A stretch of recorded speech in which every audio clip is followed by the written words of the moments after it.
Hey guys, Nate Bailey here with On the Fly Guide Service.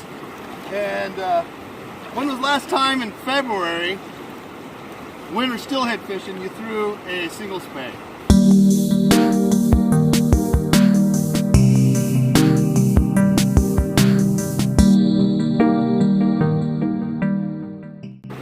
A lot of guys this time of year aren't even fishing.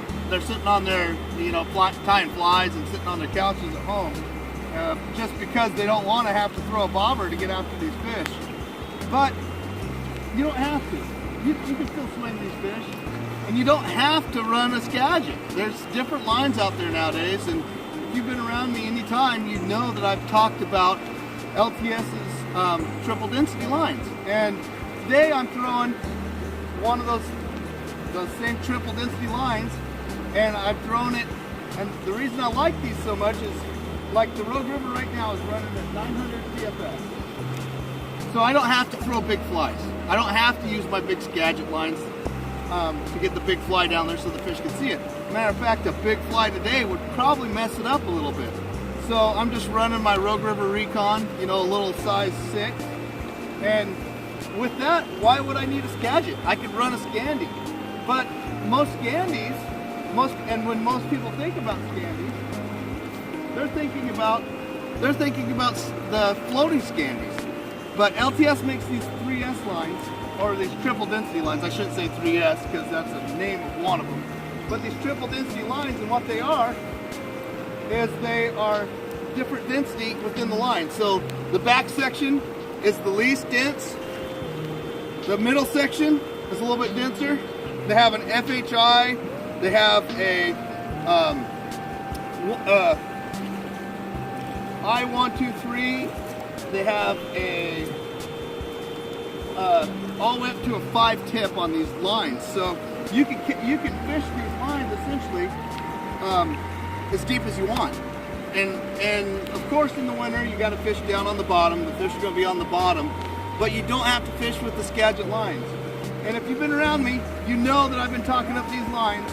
And a lot of you guys are asking me, well, how do you set them up? And it's pretty simple. It's just like any other Scandi. Okay. So I'm not running like a 2-foot leader off of there. I'm running, and my flies are going to be weighted. That way everything swings really well. But I'm running just a regular 7-foot line. Okay, 7.5-foot leader off there. Now I will run, like if I'm fishing an FHI, which is the floating hover sink, I will run at times. I'll run a poly leader, a small poly on there to get my fly down just a little bit lower. A lot of times when I'm fishing, when I'm swinging like the Williamson and stuff for the trout over there, I run the FHI line. I'll put a poly sink on it, and I can swing it a little bit deeper. I can adjust the lines for what I want to do. But the biggest advantage of these lines, you guys, is not just the fact that they sink.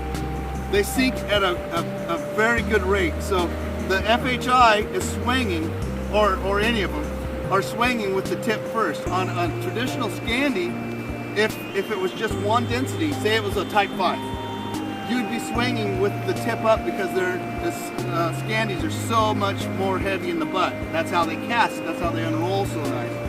Is the thickest part of the Scandi is in the back end. But with an FHI, the thickest part of the Scandi is in the back end, but it's not the densest part. So the densest part's up front. So those lines, as they're going through the water column, will swing right through, as flat as can be through that water column. You don't get that where the fly's higher than the belly of the line. So that's all the hype. You can set them up, like I said, regular leaders, small flies. I cast. Some of them I cast a pretty good size fly on. I'll cast them up to 2s. So that's it. Hey guys, it's a little rainy out here, trying to catch a fish. You should get out here. There's nothing wrong with rain. Rain's good for you. Get out here and fish.